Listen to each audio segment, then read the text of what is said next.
Hello, Links Players community. Jeffrey Cranford here again, and we're going to continue this idea. Maybe it's something you've thought about a long time. Maybe many of you have said, well, I've stewarded my life, and you can really identify it. But there's some of you I know that have never really thought of this idea that there's a stewardship that you've been entrusted with, maybe right within your own golf community.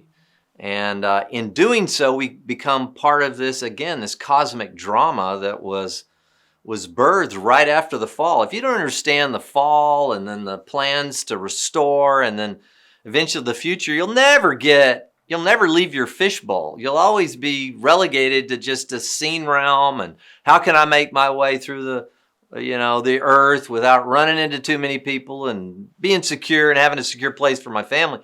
You won't think outside that little fishbowl. And that's what Jesus is always calling us to do. Now I want to go back 700 years before the time of Jesus. I said this was going to be a little bit of an offshoot of the Christmas story.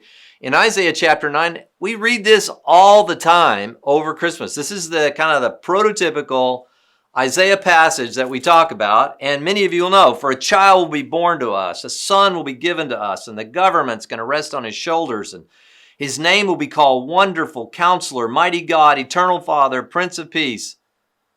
No end to the increase of his government or to peace. And it's this beautiful picture. And we say, well, that was clearly Jesus. Isaiah 7, even Hebrew word there is Alma, but it can be really rendered virgin. And a virgin will be with child. And those are the things we read around the Christmas time story. But you need to know what foreruns this passage about this child is the first part of Isaiah 9. And I want to read it to you really quickly. And it says, there will be no more gloom for her who was in anguish. In earlier times, he treated the land of Zebulun and Naphtali with contempt.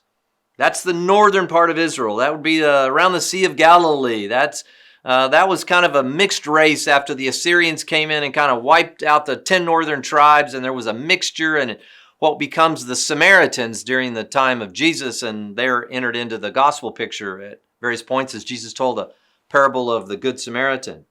But he says, there's something going to happen in that very northern part.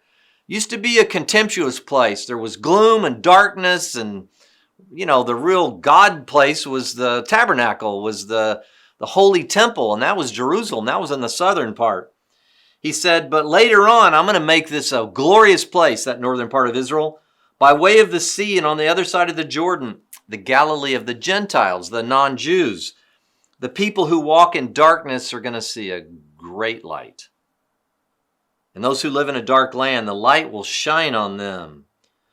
And it says, and you're going to multiply the nation, increase their gladness, and they'll be glad in your presence as with the gladness of harvest. Now, what was Isaiah seeing? He was seeing a light coming out of the very northern part of Israel, out of a place that was before that a contemptuous place. It was dark.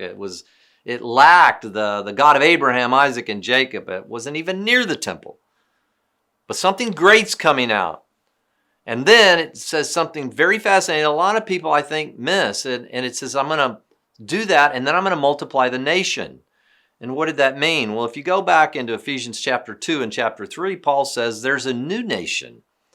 There's one new man now. It's Jew and Gentile. In Ephesians 3, Paul goes on to say, this is one of the most extraordinary miracles and mysteries that Jew and Gentile will in some way increase. Now, is it just talking about the nation of Israel multiplying? I think no. I think what he's seeing is that there is a nation that will increase of Jews and Gentiles who have the light shined on them. And you say, what does this have to do with me at my golf club? It has everything to do with us, just like it's our task to battle and to crush Satan's head. Jesus is doing that in us. It's also the light in us. Jesus says, you're the light of the world.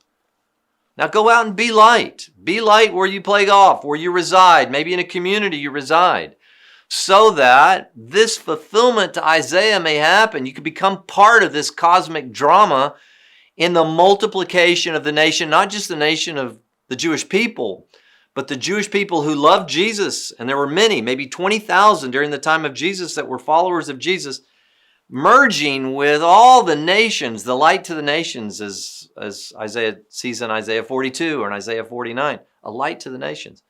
Do you want to be involved in multiplying the nation? Well, that requires us to begin to care about the people right around us.